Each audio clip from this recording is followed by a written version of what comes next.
Good morning, everyone. On today's show, Sony has a management shakeup. Square Enix talks about its sales results for recent Final Fantasy games, and it's a more chill atmosphere. Not too much crazy to talk about, but we're still going to have a lot of laid-back fun on today's episode of the Level 1 Podcast.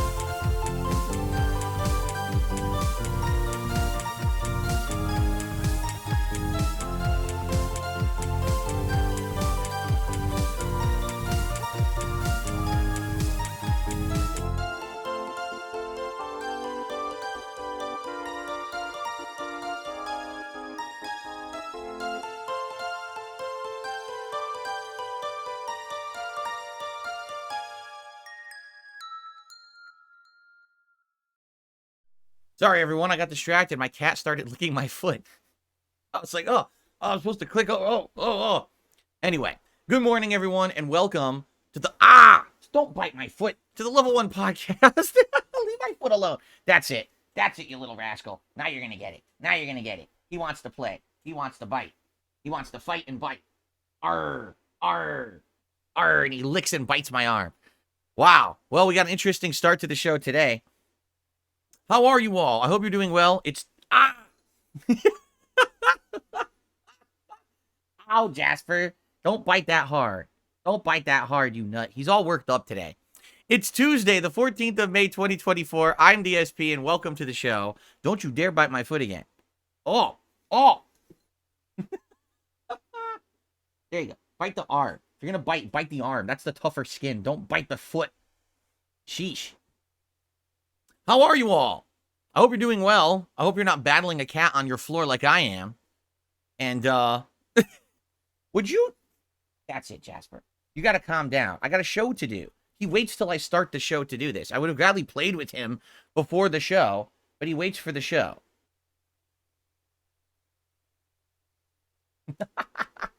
He waits for the show to do this. So, May the 14th be with you. I think you're really stretching it there, Greasy. So I hope you're all doing well. Wow, he bit me pretty hard. It didn't break the skin, but it scratched me. And I hope you're ready for a fun day of streaming here on DSPGaming.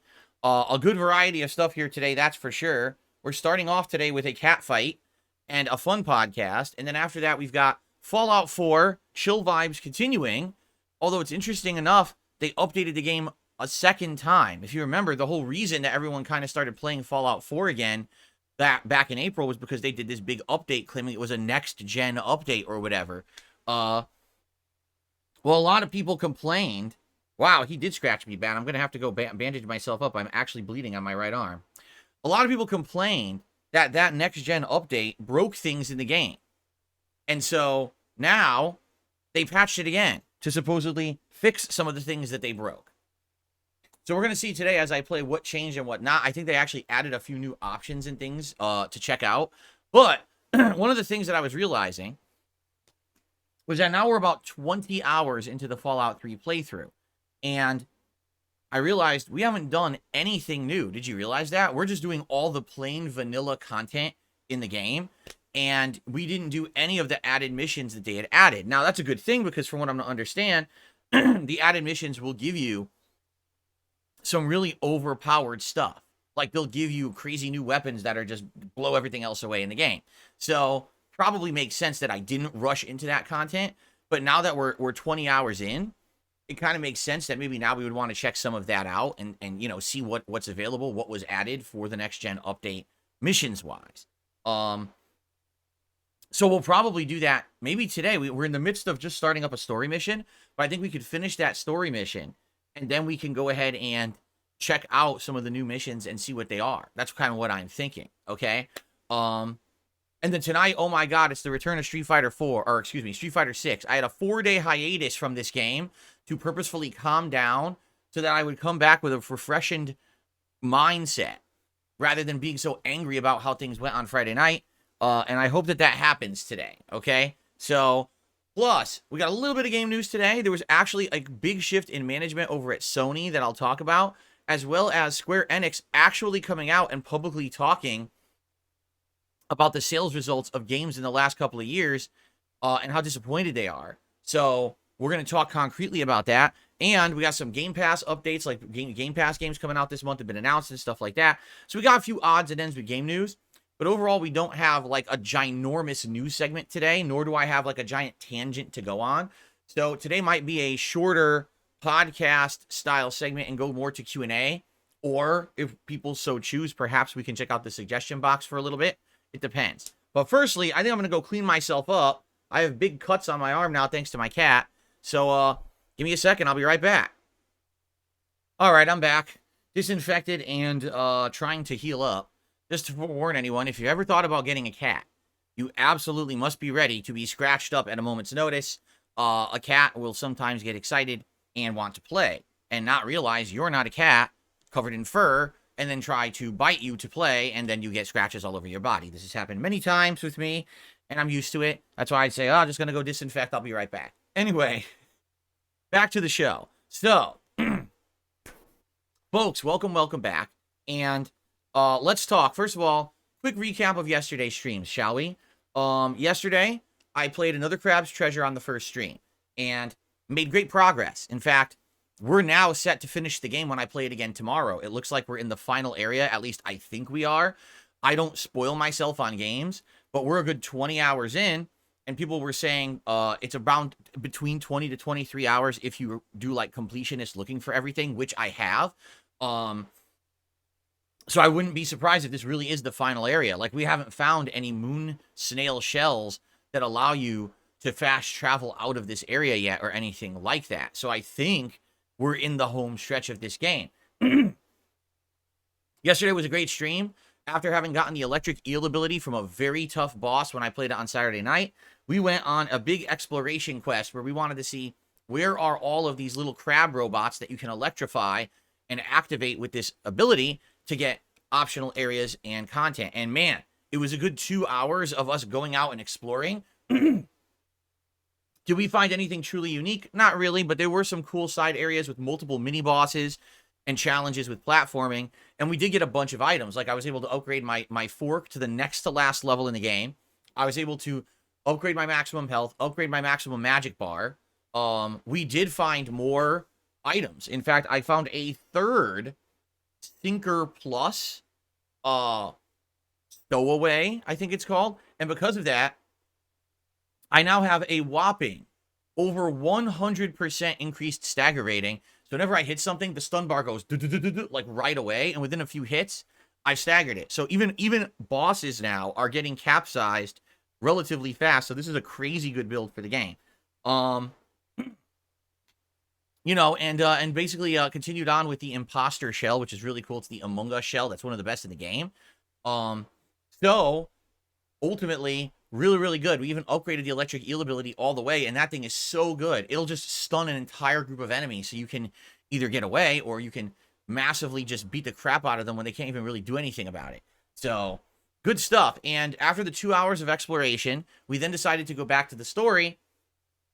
The thing is, I don't want to spoil. I'll just say the story made great progress. There was an epic boss fight. And then we ended up in a totally new, unexpected, unique area that was nothing like what we had done in the game before. And that's what we're working on right now. I suspect it's the final area of the game because there are no moon snail shells anywhere to be found. So I'm getting all these items. I can't even use them. I'm like, oh, I can't even like level up. I can't upgrade with the crystals. So I'm like, I wonder if this is an indication of anything, right? Anyway, so having fun. Great progress in the game yesterday. And I'm looking forward to what looks to be the conclusion tomorrow of an epic playthrough. That was probably one of the best indie games that I've played. As for Souls-likes, that's a great game. I would say, is it as good as Lies of P? No. Lies of P is like Bloodborne 2, right? But for a Souls-like attempt to do something unique and a little different from the original series, to add in all these different world design ideas and different you know, gameplay mechanics like the boss abilities and the parrying that's a shell and stuff. It's really, really neat. And I definitely am enjoying it. I can't wait to see how it ends, okay? Last night on the late stream, it was the return of Helldivers 2 to my streams for the first time in a while. And I was very curious about how this was going to go. Because the last time that I played Helldivers 2, I had moved it from, it had always been a daytime stream for over the month of April. I moved it to a night stream. And when I did that, I hate to say it, it just didn't work. People didn't really show up as much. People that were there were not engaged and were basically kind of ignoring the game and not talking to me.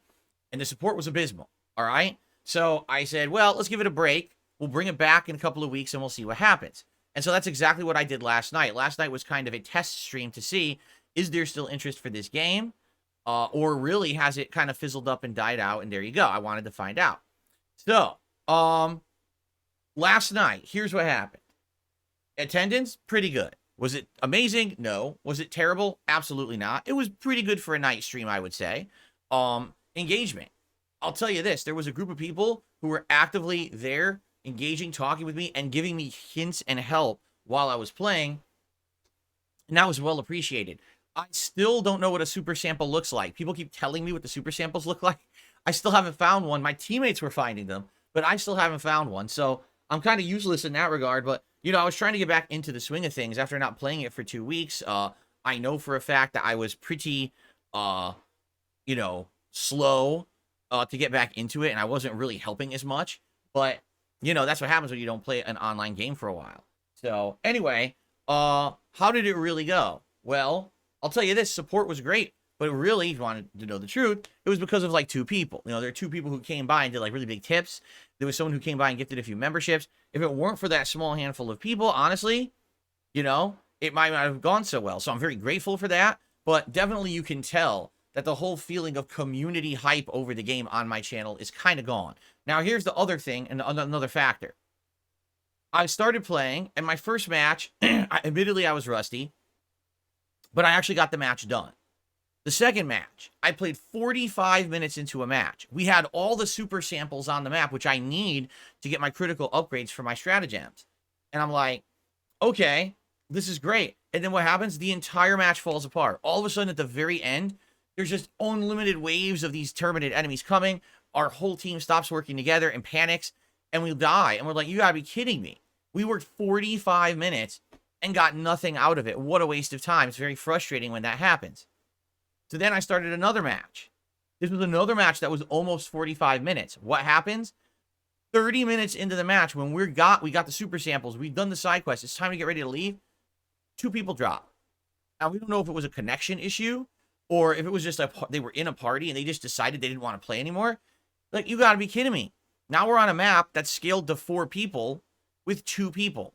How in the holy hell are we supposed to survive this? So then we start to try to escape, and then a troll joins the lobby. Yeah, a troll joins the lobby who's not playing and helping, and instead is typing bullshit into the chat and basically being no help and screwing us over. And I was like, you know what? We played for like 40 minutes in this match. I don't want to screw over my teammates. I'm going to leave. Because that way, if I leave, maybe the troll will leave and other legit people will join and they'll have an actual chance to leave and escape and get something good out of this. So I got out of there. And then finally, at the end of the night, we did one more match, and that one was about a 30-minute match. Finally, had a competent party. Everything worked well. We were actually fighting the automatons this time. Got the super samples and got the hell out of there. I went late. Basically, I went late last night, like up to 2.5 hours of gameplay to get to that point because I wanted to have... I definitely wanted to have the final match be a good one, right? So I got there, but man, I'll just be honest, and I said this on the stream last night, I'm kind of getting bored of the game. And the reason is there's a couple factors involved, okay? Factor number 1, there's just a lot of other stuff going on, right? There's other things that I could be doing. There's new games coming out. And so the idea to keep going back to Helldivers, you know, it's a little bit of like, oh, I gotta go back and play this again. There's other stuff I could be doing, right? That's number 1. I feel like if I had a set team of people who I was befriended and we were hanging out and having that camaraderie and working together constantly would be better, but I don't, and I'm not planning on doing that. I'm not that kind of gamer. You guys know that. I told you that when I started playing Helldivers, right? The fact that you're just dropping in and out like that, and basically you don't know what's going to happen. You could play 45 minutes and waste your time and get nothing out of it. That's really frustrating, especially for someone like me. I don't play it that often. So now I'm playing and I'm getting nothing out of an online set. It's stupid, right? But in addition to that, I mean, we can be very honest with each other here. The game hasn't really changed that much at all. If you take a look at the game, is there any new enemies? No. Any new game types? No. Any new stratagems? No. It's all the same. I didn't play it for 2 weeks. I came back. It was exactly the same. And I'm like, that's a little disheartening. You know, when I first started playing the game, it was like every time I played, there was something new, something cool happening, something to unlock, something new to do. Now I kind of feel like I think I'm like level 21, level 22, something like that. I've basically hit the wall. I've seen what the game has to offer, with a few exceptions. Maybe there's like the mech I can summon at level 25. But outside of that, besides improving certain stratagems, like, oh, have 2 eagle drops instead of 1 or stuff like that, I feel like there's just not that much left in the game. It's just meant to be grind, grind, grind with your friends. You know what I'm saying? And I definitely feel like it's kind of running its course. Now, I'm not saying that I don't want to play Helldivers 2 again. I'm saying we have to kind of find a reason why, right? If it's going to be every time that I play, it's going to be the same exact experience, then what's the point? It's going to be boring, right? And I feel like that. I feel like I got bored last night playing it. I was happy that finally in the last match, I got some reward. We got the 3 super samples. I was like, finally something good. But yeah, it is frustrating that the game was really good for about a month, and now it seems like within a month, I'm not even playing it often, right? I played it, what, twice a week for a month? We've already hit the wall. I think if I look at the amount of gameplay that I've done, hold on, 20 hours. So 20 hours of Helldivers 2, and you've essentially seen everything. So what is there left to do in the game? Probably not much. Besides wait for new content, wait for new enemies, wait for new stratagems, wait for new game types, right? And again, I'm not opposed to playing it again if you guys want me to, but just so you know, I just didn't really have that much fun last night. By the end of the night, I was legit tired and bored. And like, man, I wish I was playing something else.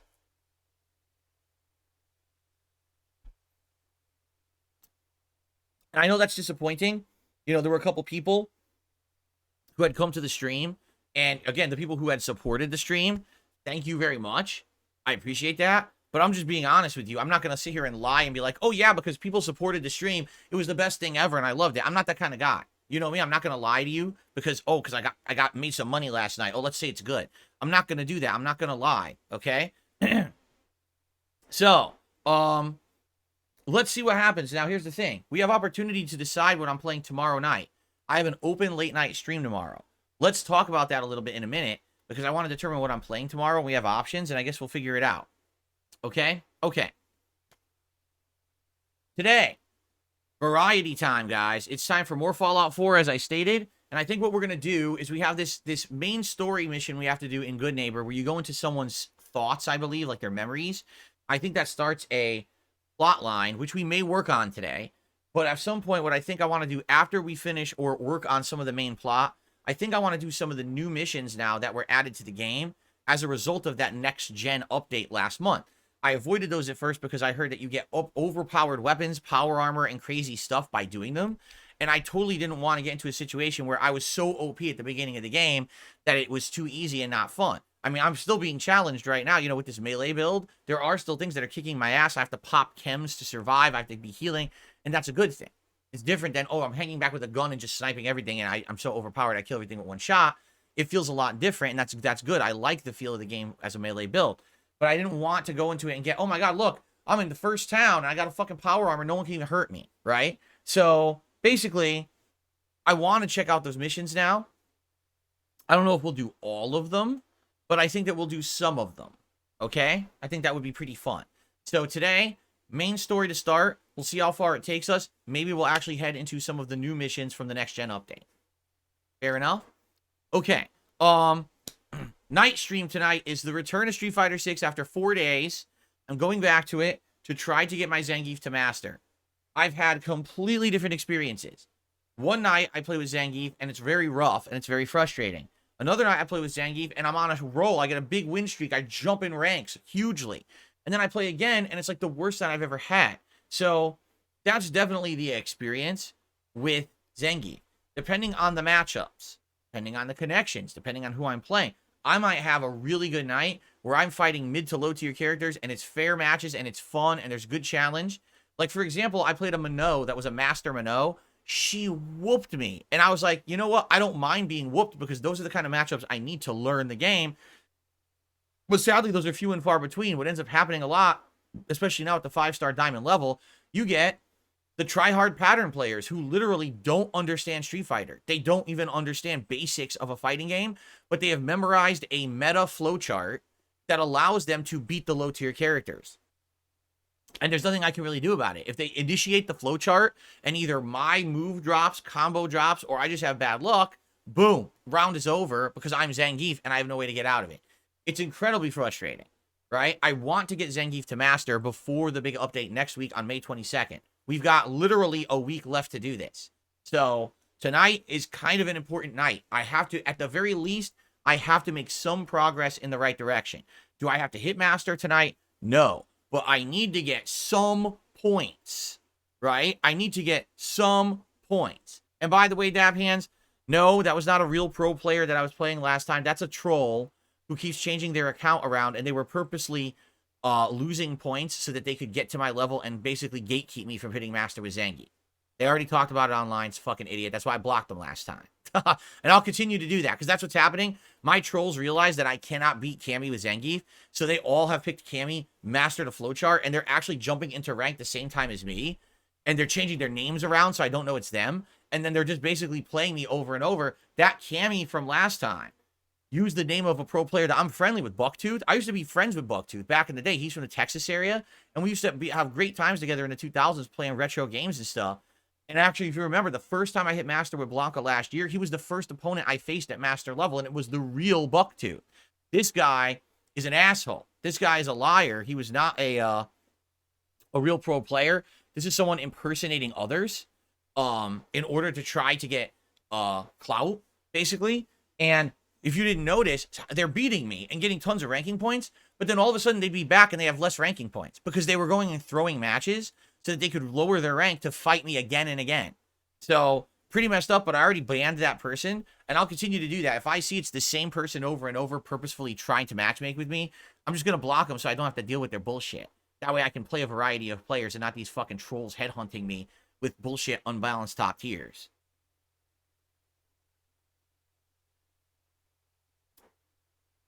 So,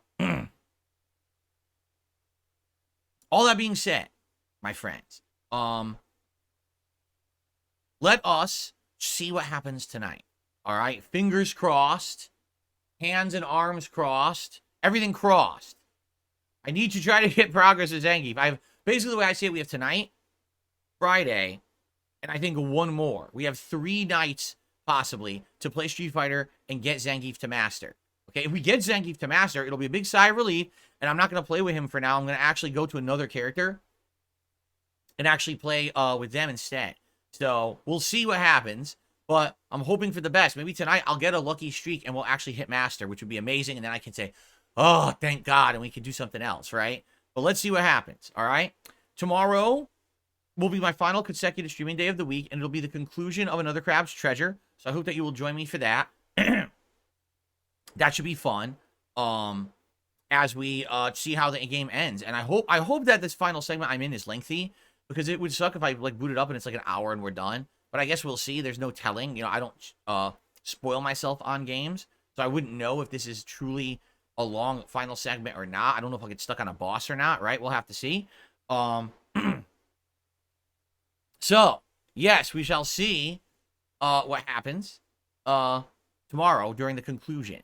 And then tomorrow night on the late stream, it's open. So here's the thing. I have a few ideas. Number one, if people really want more Helldivers 2, despite the fact that I was kind of bored last night, I would definitely give it another go. All right, I would. But that's up to you guys. Or the idea that I had, we could do a silly one-off stream of Star Wars Battlefront Collection. You know, we did this over a week ago, and it was actually really fun for May the 4th, just because the game is just broken and silly, and you get to see ridiculous things, and it's wonky and hilarious to see a million deaths and stuff. And we always have a good time, too. We talk and we hang out and do stuff when I play that. So I was like, that could be a good, just a one-off night chill stream of Battlefront, okay? So think about it. We'll talk about it today. We'll try to figure it out. And by the end of today, I'll make my determination of what it is that I want to do Wednesday night, okay? Now, also, FYI, today is really your final chance to nominate indie games for my upcoming PC Indies Marathon, okay? FYI, on Saturday, May 25th. No, I forgot the date. Hold on. I've totally forgotten the date. Yes, Saturday, May 25th. All day long, I'm going to be playing indie games on my mini PC. It's the first time I've done any kind of an indie games event in many years. And I'm excited for this because a lot of the times when I play indie games in a marathon event like this, we find a few of them that are quite good, and then I end up actually checking them out later as playthroughs. Particularly right now, there's been games a lot of people are nominating that I've never heard of, or people are saying are really, really good that I missed out on. So I'm actually excited to be exposed to this kind of games that I usually just don't partake in. All right. So last chance to nominate indie games, type !indies into the stream chat. Or if you're not on stream, you can check out the community tab of this channel from the beginning of the month. There's a post where you post up, and here's how it works. The most nominated indie games, meaning indie games that have multiple nominations, are going to go into a final poll that you guys are going to vote on starting this Friday. You'll have 1 week to vote on this poll and determine which are the most in-demand indie games that you want to see. Okay? And I'm excited to see what comes up. And then basically, I think like maybe top 4 or 5 games, I'll play them all during the event. And then we'll have backup games as well, because I'll probably do a poll of like 10 games. And that way we'll have some backups if some of those other ones don't go as well. You know what I mean? Because that could happen. You boot up a game, you play for 10 minutes. Ah, shit, it's just not that good. All right, let's do something else, right? Instead of sit here playing for an hour, let's, go to a different game.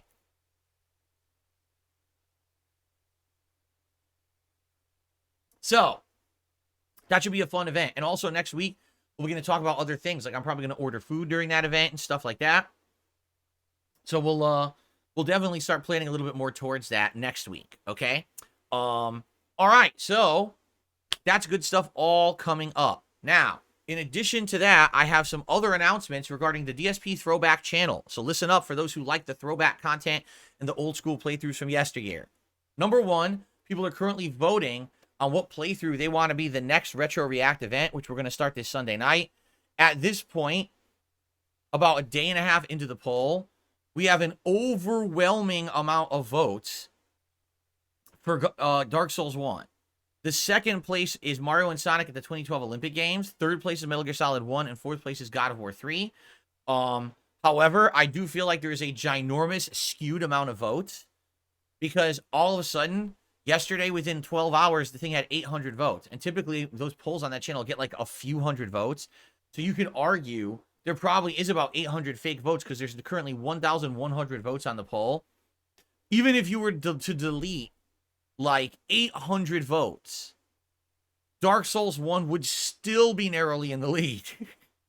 So I don't really think that these, troll votes are really affecting it that negatively anyway. Plus, I'll be honest, the Dark Souls 1 playthrough was really fun to react to when I did. I was having a good time with it. And I want to continue on and see how pathetically bad I was at Dark Souls the first time that I played it. So, unless there is a huge flip, which I don't think will happen during the course of the week, it looks like the next Retro React on Sunday night will be Dark Souls. Fair enough? Okay. Now, in addition to that, there's some other things going on with the throwback playthroughs, okay? Number one, Fallout 3 is continuing on. I hope that you'll check out the daily parts that come out. It's not really daily, it's every other day. A new part of Fallout 3. It is the classic playthrough restored. I'm really enjoying watching it back and titling the videos, but huge drop-off, not a surprise. I think part 1 has like a ton of views, and outside of that, the other parts don't. I would hope that eventually people will give that playthrough a look because of the upgrade and because it now has a proper playthrough you can follow, rather than the old playthrough back on the Dark Side Phil channel is a huge mess. So hopefully you'll enjoy watching that eventually. But the big event is that Final Fantasy 13 is concluding tomorrow, right? It's finally done. And thankfully, with it concluding, that's going to give us opportunity to start a new playthrough. The next new playthrough is LA Noire, the other playthrough that is missing from the internet. It got deleted along with my Red Dead DSP channel many years ago because someone hacked it. So finally, this playthrough will be restored on the internet, this time upscaled, better visuals, scrubbed audio, so that basically we will not have issues with videos getting muted or taken down because of the in-game music. Plus 30-minute parts, proper titling, thumbnails, all the whole 9 yards. And this begins this coming Friday, May 17th. And you want to talk about a coincidence? May 17th is the exact same date that my original playthrough began. 13 years ago. Yes, 13 years ago, 2011 is when I first started playing this game. So, wow. what a span. And I don't know how we managed to do that because it wasn't even intentional. But here we are 13 years later, and the playthrough will finally begun to be restored. Now we have a bonus for you. We have the unboxing of the game and a little bit of kind of setup, startup error stuff. So basically what happened was I did a release day unboxing video of that game, and then when I went to play it, something went wrong or something. I'm not sure because I don't remember. So my editors actually, they have all the raw videos, and they're working on this now, and they said they're going to have a preview video that'll be like 15 minutes long to get people hyped for the playthrough, and I'm going to release that sometime this week before Friday. I'm not sure when, but I'll probably put it out one of the days to get some hype brewing for that playthrough. And then on Friday, part 1 will release, and part 1 is going to be an hour long because part 1 is a ton of narrative and stuff and setup and everything. So a 1 hour premiere of LA Noire this coming Friday on the DSP Throwback channel. And then after that, it'll be in the regular rotation balanced with Fallout 3, going back and forth in 30-minute increments, okay?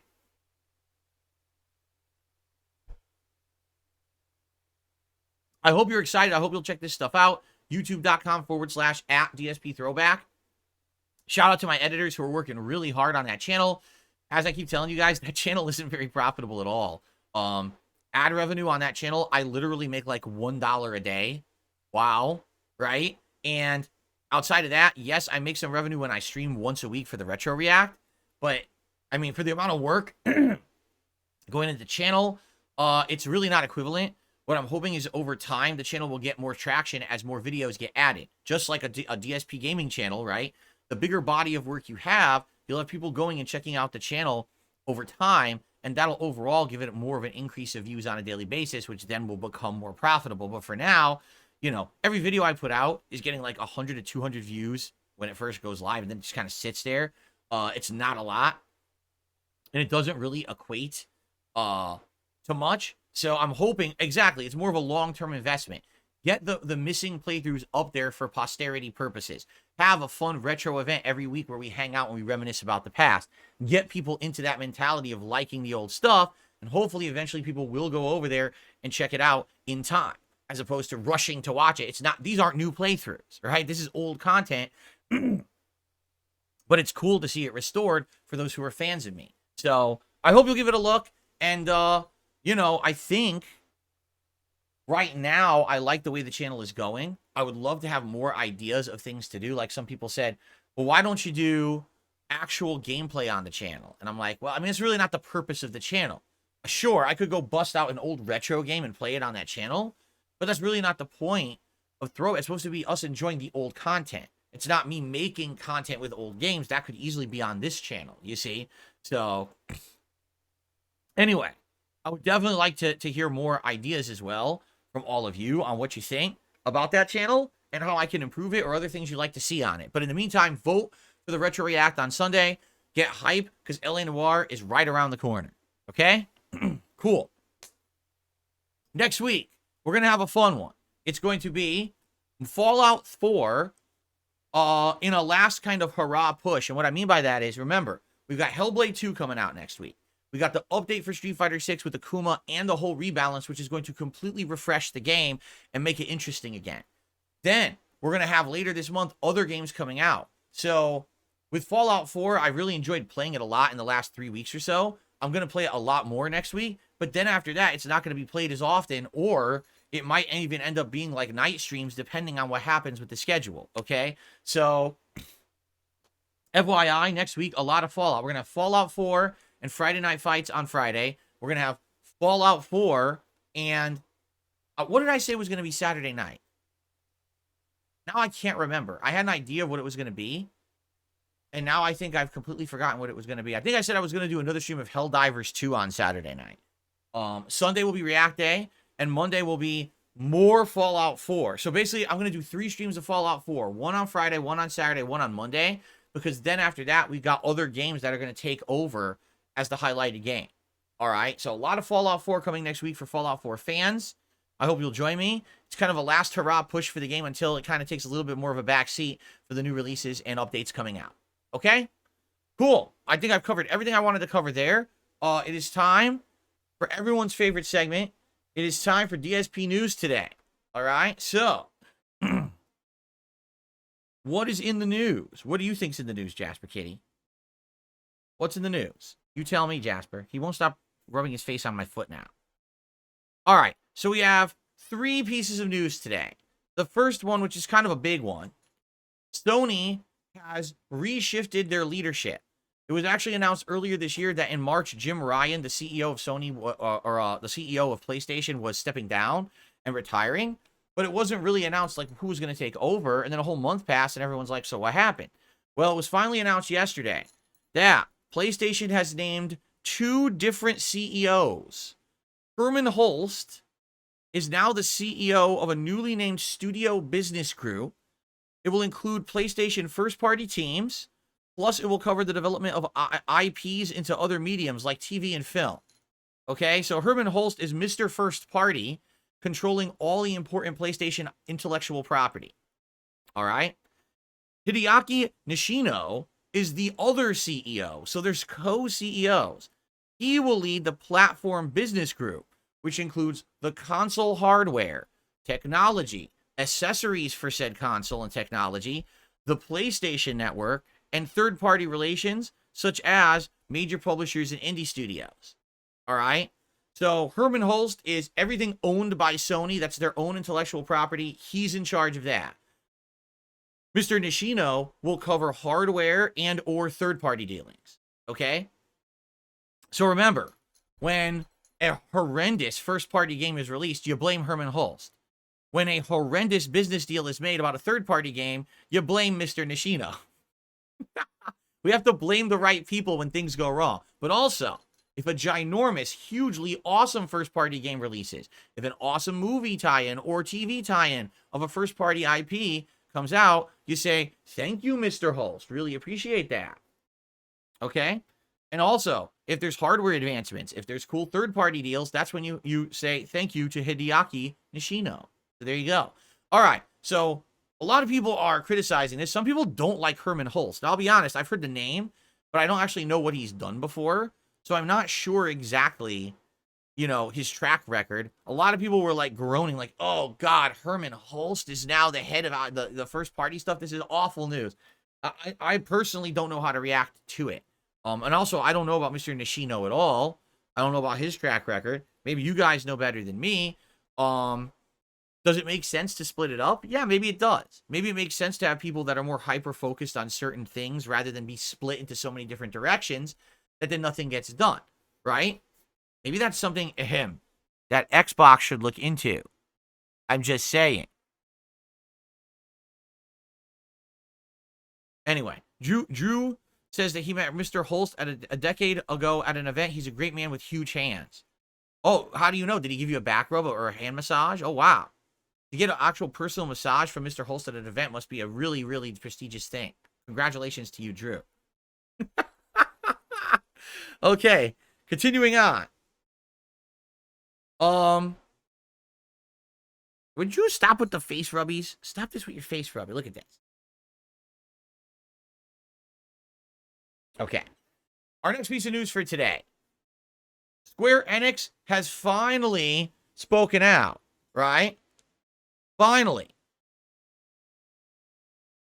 It's called a handshake, Drew says. Wow. He actually gave you a personal hand massage? What, Drew? Wow, that's amazing. Did you guys have dinner afterwards too?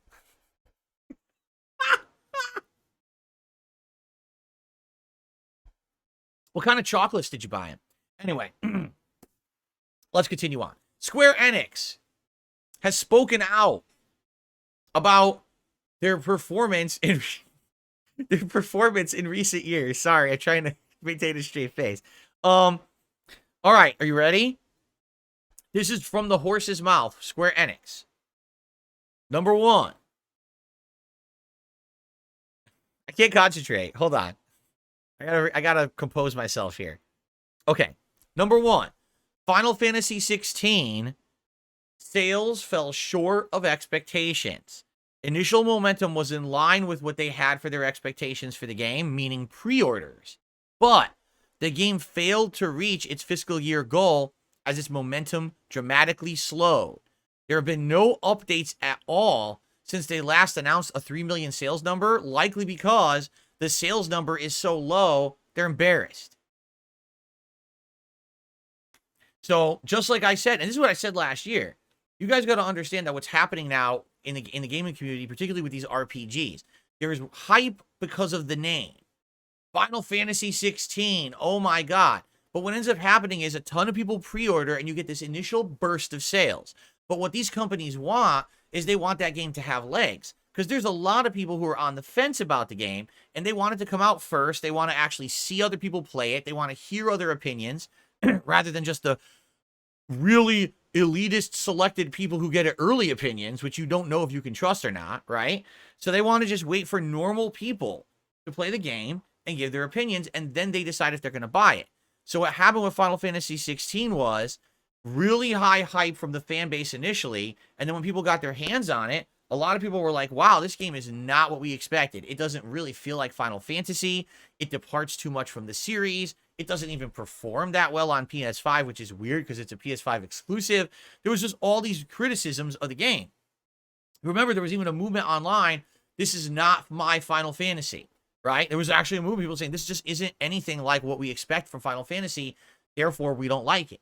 So as much as there was a group of people who liked it, it was just the people who pre-ordered and bought it at launch. Literally after that, the game fizzled and died and did not sell at all.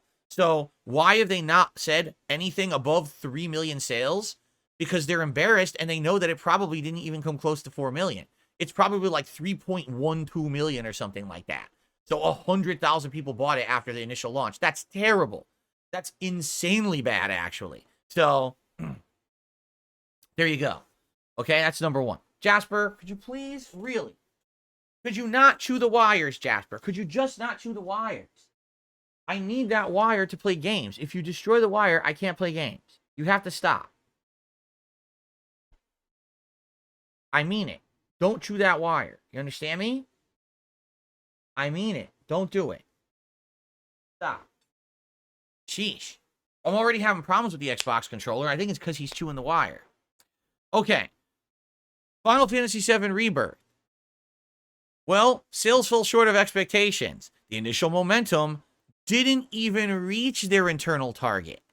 So with Final Fantasy 16, the pre-orders reached what they wanted. With Final Fantasy... Jasper, what did I say? Jasper! Doesn't listen. With Final Fantasy 16, at least the pre-orders were what they wanted. But then the game just fizzled and died.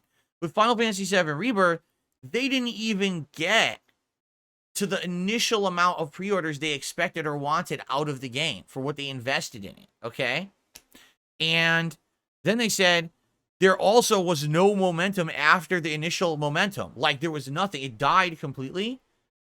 And then no sales numbers to share at all. Like, Square Enix literally has never come out publicly and said Final Fantasy VII Rebirth sold this much. They won't even give a number. So you know what that means? That's even more embarrassing. It must be way below the 3 million pre-orders that they had for 16. So you've got two giant games that were supposed to be the giant momentum-making games for Square Enix, and they both technically flopped from a company perspective. Okay? Foam Stars. I can't believe I'm even saying this. Yes, Foam Stars, we're talking about this game today, fell short of all expectations. Initial momentum didn't reach their internal targets, didn't really sell whatsoever. Remember, Foam Stars was a free game, was it not? Was it the PS Plus game? So for those who don't know, Foam Stars is essentially a knockoff of Splatoon. The difference was that you're using foam guns rather than ink, and it had humanoid characters rather than squids. All right? But they tried. Like, I saw marketing for it. People were trying to play it and post it on social media. No one cared about the game. It basically went, and nobody bought it or played it. So Foam Stars, a ginormous flop for Square Enix. Now, that's all well and good, but what about the future? What's happening at Square Enix right now? Okay? They're remaining confident that Final Fantasy 16 can achieve its goal over the original 16-month sales plan. So what they're saying is, basically, they think that in a year and a half of its release, it may actually hit the sales that they had thought it would hit. But here's my question: why aren't they giving sales numbers? If that's the case, and we're confident, then why would you not say how much it's actually sold? They're not giving those numbers. So it makes me feel like the reason they're saying this is because if they don't say this, people will think, oh, the game's a huge flop and never buy it. If they say, oh no, it's still selling, it'll reach its goal, then it's not that bad, right? No, it is that bad. It's definitely that bad. It's a bad situation for Square Enix, but they have to try to at least pretend like it's not the end of the world for them. So they have to somehow try to spin it positively. I would guarantee you they will not hit their initial goal in 18 months. There's no way. No one talks about Final Fantasy 16. The DLC came out, and those who had the game, the 3 million people, probably about 1 million probably bought it and played it, but the game has no legs. You know what I'm saying? Like, other Final Fantasy games, typically you hear about people talking about them and their cool experiences with them. This game did not do nearly as good as they had hoped, and it just doesn't have the mainstream clout and popularity like other numbered Final Fantasies do. That's how I should put it. It's not that it's a horrible, horrific game. When I played it, did I hate it? No. I found it very boring, okay? But I didn't hate it. It certainly was a functional game. It had a lot of content. The problem is it did not resonate in the mainstream like a numbered Final Fantasy usually does. And that's a bad thing for Square Enix. What's happening is they're losing their name notoriety. That's an intellectual property that used to be ginormously valuable. When you heard Final Fantasy, you knew you were playing a mainstream AAA epic RPG that everyone must experience. And now they just had 2 back-to-back flops from 2 different sides of their IP. That's awful. That means that this is now being monstrously devalued. If IPs were stock, Final Fantasy stock would be plummeting in value right now because no one's going to care about these IPs when the last 2 games were flops. So, and again, we could talk about all these different reasons. That Final Fantasy 16 was a monstrous diversion from what Final Fantasy is known for and was piss easy. That Final Fantasy 7 Rebirth not only followed up on the failure of Final Fantasy 16, but came out at a time when there were already 7 other RPGs vying for the top title, and it was middle of the pack. It didn't beat them to the punch. It was late. So there's all these issues going on right now that are contributing to this continued underperformance of Square Enix games. Okay? Now, also, it should be noted, sales of Rebirth and Foam Stars aren't necessarily bad. What the fuck does that mean? Sales of Rebirth and Foam Stars are not necessarily bad. Why did you even have to put that word necessarily in there? Right? That doesn't make sense. If it's not bad, you just say the sales aren't bad. By saying it's not necessarily bad, you're basically saying there's some situations where we could consider that they're not flops. No, they're flops. You don't add in that word unless it's a flop. You know what I'm saying?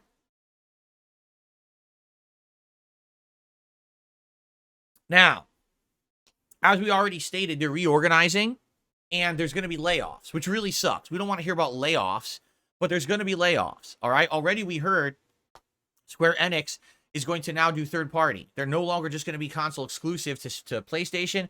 They're now going to be across the board. They want to be on Xbox, PC, PlayStation, and Nintendo console, all right? But in addition, they're now going to have 5 different console teams and a smartphone game team. So basically, they're going to have differentiated teams to work specifically on each platform to make sure that their games are working on said platform. I think that's a good move, personally. Okay? All right. Our last story from today isn't necessarily a story, but it's an FYI heads up. For those who have Game Pass, they announced the Game Pass games for the next month. So here we go. Coming out today, Brothers: A Tale of Two Sons. If you have never played Brothers: A Tale of Two Sons, you're missing out. Even if you don't have a co-op partner to play with, you can play it solo. I know because I did when this was a new game almost a decade ago. It's a super good game. Very great writing. It's very interesting. Very, very interesting gameplay mechanics of having to do these puzzles between one brother has one ability, the other brother has another ability, and so you have to swap between the brothers to actually complete puzzles. It's really well done. And I recommend it. I really do. I strongly recommend it. And usually I wouldn't play that kind of game. But when I played it, I absolutely loved it. And by the way, the story, oh my God, it tugs at your heartstrings. Let's just put it that way. All right. So definitely check it out if you haven't. It's on Game Pass.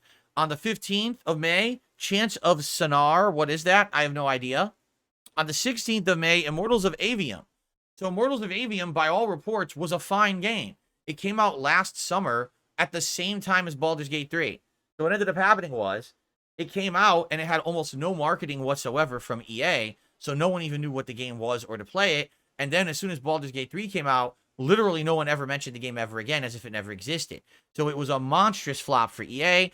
EA actually used this game as a justification excuse for why they feel moving forward they should do all games as a service multiplayer style games and stop developing AAA style single player games.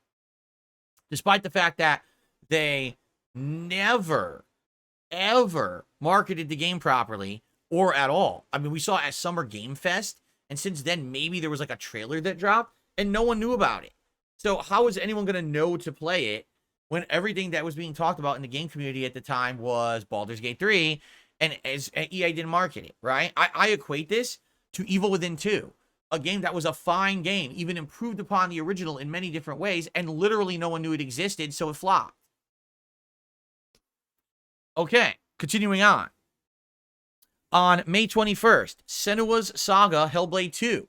So the sequel to Hellblade, Senua's Sacrifice. I am interested in it and will be playing it. On the 23rd, Galacticare and Haunty. I don't know what those are. On the 28th, Moving Out 2. I guess it's a moving game. Maybe you pack your stuff. It's like one of those kind of games. On the 30th of May, Humanity and Lords of the Fallen. Yes, ladies and gentlemen, Lords of the Fallen officially will be a Game Pass game as of the 30th of May. So, will I eventually play it? Maybe, if it's a Game Pass game. The thing is, who the hell wants to play Lords of the Fallen when the Shadow of the Erdtree DLC is coming out for Elden Ring in June? Right?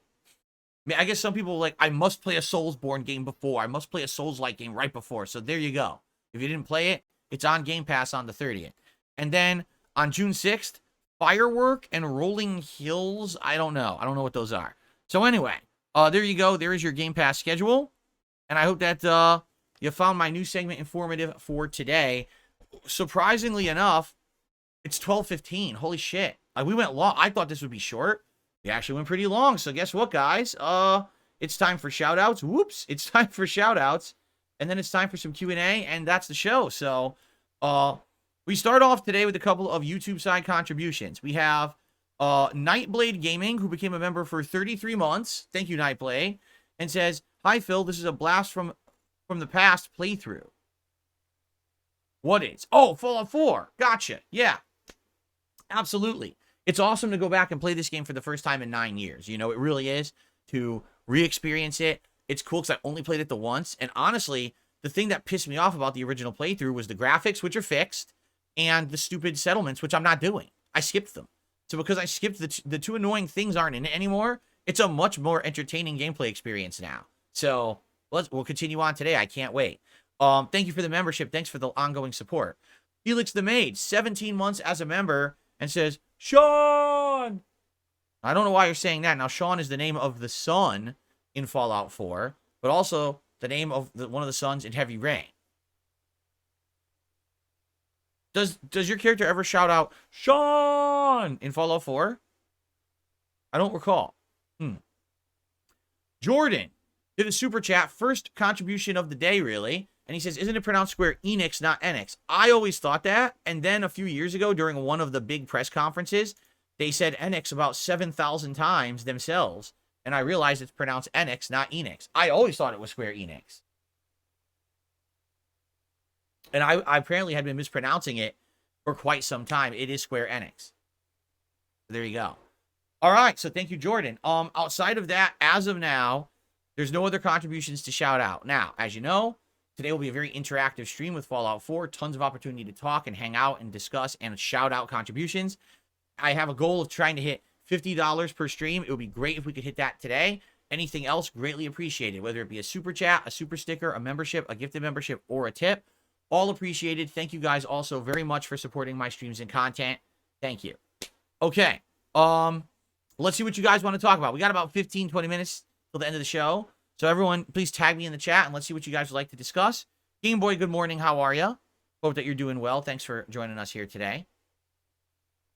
Let's see what people have to say. What's on your mind?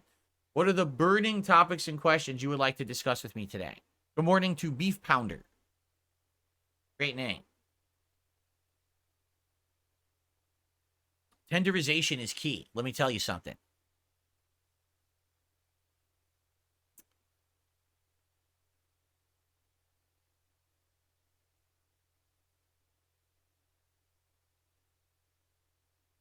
Nothing? No one has any things to discuss. Nothing at all. Seriously.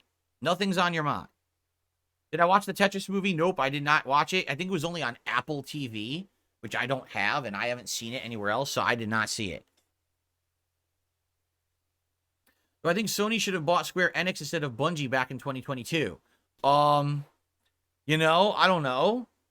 But, I mean, the thing is with Bungie, they really are a one-trick pony. Can we be honest? They made Halo. They made Halo. They made Halo. They made Halo. They made Halo. They sold Halo. They made Destiny, which is Halo. Then they made Destiny. Then they made Destiny. Then they made Destiny. Then they made Destiny. Then they made Destiny 2. They made Destiny 2. They made Destiny 2. I think you see my point. This is a game company that's supposed to be considered a giant AAA company. They've only made one game ever. And they just keep making the same game. I don't know if I see much value in that.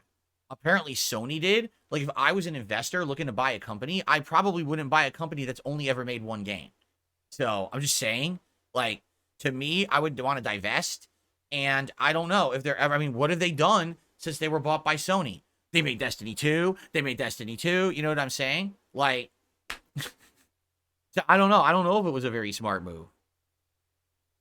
Have I done any more Zangief research? At this point, dab hands, here's the truth. I can't do any more Zangief research. You want to know why? Because some of the top Zangief players got early access to the New Balance patch. So the only gameplay that's going out there now is New Balance patch gameplay, which isn't representative of what the game is now. Like, for example, I was watching, I think his name Izatan or Itaban or something. So he does level 2 super. And now, after level 2 super, you can do headbutt and cancel into the air throw. And I was like, you can't do that now. The headbutt won't hit. That's the new patch changed the game. And I'm like, oh, I got to not watch this. Because if I start watching this now, I'm going to screw up my own gameplay because they're playing the new patch. Do you see? So I've already spoken about this. I don't think anyone should be using new tech or getting the game early. Everyone should get it on day one and play it just like it used to be back in arcades. That way everyone's on an equal playing field. Because here's what's going to happen. On launch day, the patch goes live. Oh, look, this 200 players already had it for 2 weeks and they dominate everyone and just spank everyone and no one has a chance. Well, that's fair, huh? Now, for me, I don't care. I'm never going to enter tournaments for this game. It's not a big deal. But for a competitive community, why would you stand for that? Why would you not be up in arms and be like, stop fucking giving preferential treatment to these people? They're already good enough. You don't need to give them a competitive advantage. And like I said, right now, there's no gameplay of anything old of the current build anymore. So there's no videos for me to watch unless I go back and watch older videos. So I'm just going to play it by ear and do my best in the next week and a half to try to get Zangief to master and do it that way. So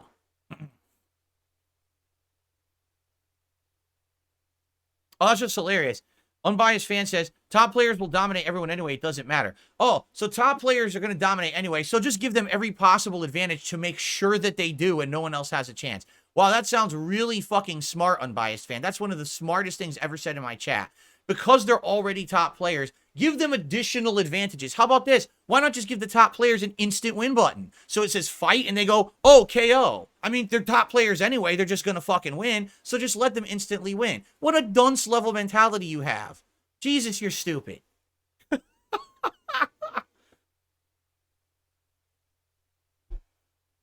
Yikes. Anyway. What's going on, Venom Snake? How are you? Welcome to the stream. You know, I've heard about this, Eric. Eric says, what do you think about that now streaming services are going to have bundles? Yeah, I heard about this. I heard that, like, just listen to this. Netflix, Peacock, and, like, Apple TV are going to have a bundle that they sell to you for increase. So it'll be like, for example, right now Netflix is what, like $13 a month maybe. I'm probably wrong. I'm probably way under. Apple TV is probably like $13 a month, and Peacock's probably $13 a month. So if you want all three of them, you got to pay like $40 a month. Well, they're going to do a bundle where you get all three for like $21 a month. Okay? Okay. Interesting. But I got a question for you. Does this sound kind of similar? Didn't there used to be another product that used to bundle different streams of content together into a bundle that you can then access from your TV for a discounted rate instead of just piecemeal selecting? I could have sworn they had something like that before. I thought it was called cable fucking television. That's exactly how cable TV packages started.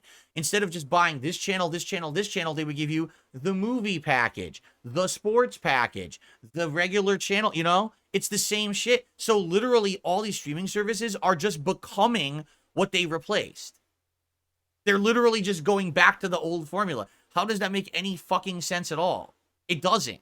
And these companies are so dumb, they don't realize that they're becoming what they already displaced. I don't know how they don't realize this. It's pretty common sense, but anyway, I mean, for those of us who do streaming stuff, I do. Right now I have, what do I have? I have Prime Video, but that's because I have Amazon Prime. Okay, so I have Prime Video. And then I have, oh, we have HBO Max. Those are the two that we currently have. Prime Video and HBO Max. That's it. We don't have anything else. So if there was a bundle that was like, you know, HBO Max, Hulu, Paramount Plus, and what's another one? Just think of four. And they bundled them together, and it was pretty much the same price as HBO Max. I mean, of course I'm going to do it, right? I don't know if I would even use it, but I would probably do it, you know? Okay. All right, let's, oh, wow, a bunch of tips just rolled in out of nowhere. Okay, cool, let's get through some tips. First of all, I got a $2 tip from Plargus. Your shirt looks nice. It looks dry cleaned. Is it? Have a great stream? Oh, no, it's not dry clean. It's the material. I don't know what material. This is it's not cotton. It's like that stretchy material stuff, this shirt. But I don't know what, so it looks smoother than other shirts because it won't really wrinkle because of its material. I don't know what the material is. I don't know, polyester or something. Who knows, right? I don't know. I'd have to look at the tag and see if the tag said. But I like this shirt a lot. It's very smooth and it's very cooling. Perfect shirt to wear for Street Fighter, that's for sure. Okay. I received a $5 tip from Dan the Man. Thank you, Dan, for a $5 contribution. I appreciate that. That is the biggest tip so far today, so thank you so much. Let's get that up on the leaderboard.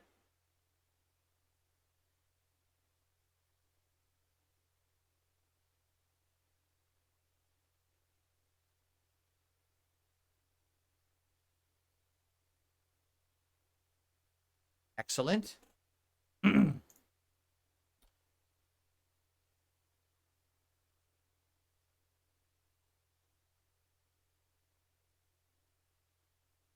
From Anso Kamaru, a $1.50 tip comes in. It says, with the whole Square Enix situation, I don't think it has anything to do with the quality. Rebirth and Final Fantasy 16 are fantastic, especially Rebirth.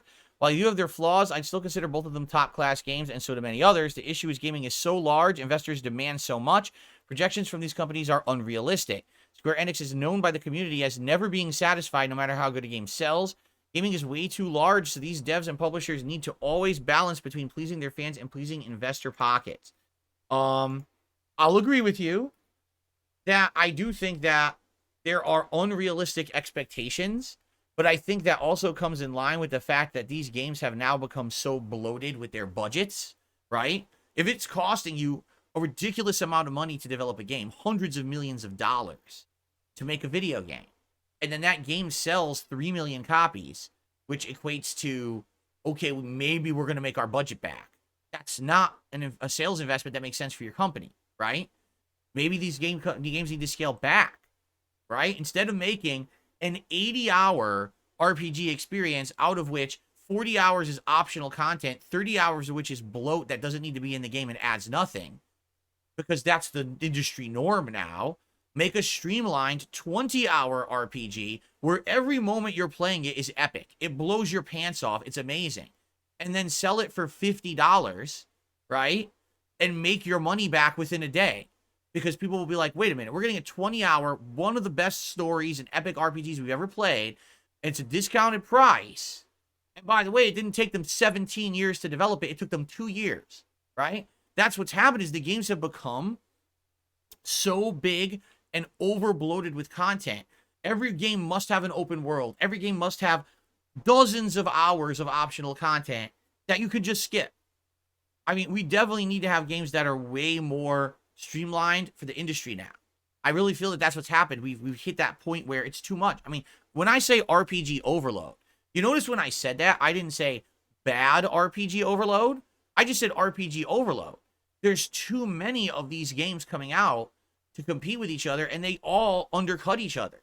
Even if they're good, there's no way the industry can survive when in a 4-month period, you've got 17 different RPGs all coming out, all of which are 100-hour experiences. It's just, it'll never work. And the thing is, the industry's not looking at itself to figure that out. They're all believing that they all have the best game, so just keep pushing out more. It's never going to work that way, okay? So, yeah, I think that's what needs to change. It's not that these games are awful. It's that they're too long, they're too overbloated. We need streamlined experiences that don't cost $700 million to make, so then you don't have to expect $1 billion in sales, and every game's not a flop per the eyes of the developer, right?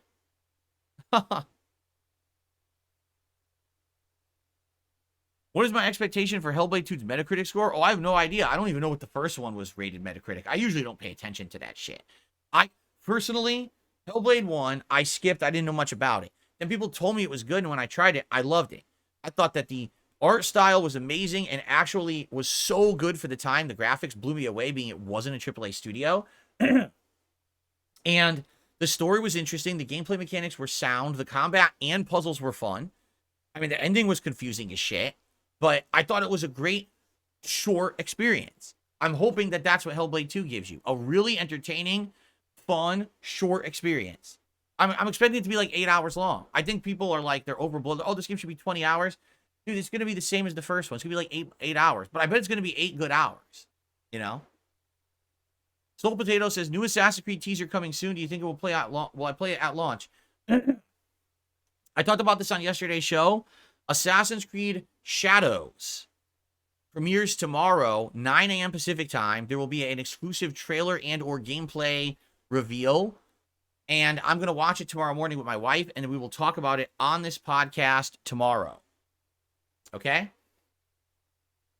Cool.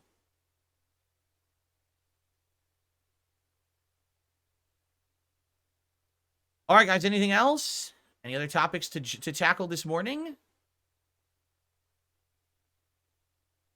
Do I think games will ever get out of the Souls-like cycle, RPG bloating? I'd love some variety. Well, this is what happens, is that all games follow fad cycles, right? When I first started as a YouTuber, it was the zombie craze. You had a million zombie-like games. Then it became FPS, a million FPS clones, right?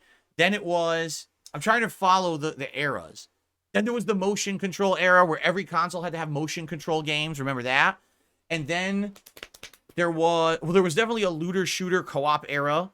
Then there was a battle royale era, right? You know, all these different eras, these different fads, correct? Right now, I think the fad is every game needs to be either ginormous bloated content, 400 hours of gameplay, or it's a Souls-like. Those are the current fads that are going on right now, and they're all over the fucking place. It's like, what the fuck? There's so many Souls-likes. But it'll change. See, this guy says, I think mainline games are way too bloated. I want a shorter game with a great story, not super long. I think a lot of people are actually starting to feel that. People don't want to feel like every game they play is an insane investment of time and it's an exhausting process. People used to like video games because when you came home from work or school, you would sit down on your couch, boot up the game, sit down for an hour and play and have a great time. Today, you come home from school or work, you boot up a game, and you got 45 minutes of cutscenes before you even play the game. Then you go out, and what do? You grind for 15 minutes. Oh, I'm out of time. Wow, that was a great gameplay experience. Totally glad I played that game, right? That's what it's like today. It's like, what is going on? In order to make progress in a game like Baldur's Gate 3, you need to have like half a day. Oh, it's time for Baldur's Gate 3. Well, I got to play it on my day off.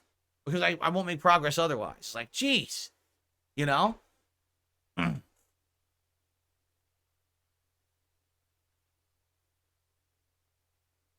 Exactly. Nemesis T-Type says games these days are literally now a job. And that's not what it used to be. I mean, you can say, well, games have advanced. But back in the day, Nintendo games, Super Nintendo games, Genesis games, even PS1 games, they were sit down and play and immediately have fun experiences. That's what they were. It wasn't, this is this epic narrative with the level of quality of a movie or TV series with insane orchestral soundtracks and voice acting and 100 elements loading in at once and fucking 400 quests are popping up all around you. You just play the game and fucking play it and have fun. You don't have to fucking dick around. Imagine if every time you went to play a video game, you picked up your controller, but before you could play the game, a full band had to walk into your room and start playing. And then actors started coming in and saying, oh, for this suit, size, and you're like, what the fuck? Can I play yet? No, we're not done. We have to finish the scene. What the fuck? Get the fuck out. I want to play a game. Right? And that's what it's like now. Like, Jesus Christ, just let me fucking enjoy myself.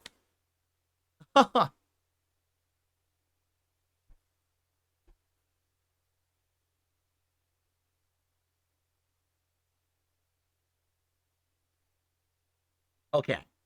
Guys, I think we've had a good show.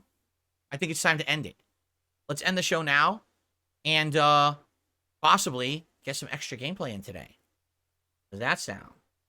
All right. So thank you guys for a great podcast. I hope you enjoyed. Tomorrow, we'll obviously be discussing what we did in Fallout today, as well as what progress I made in Street Fighter 6, which I hope there will be positive progress. I hope. Really, I hope we do. And tomorrow, we'll be talking about Assassin's Creed Shadows because the preview will be out. All right? Thank you all for a great show. Have a good day. See you on Wednesday.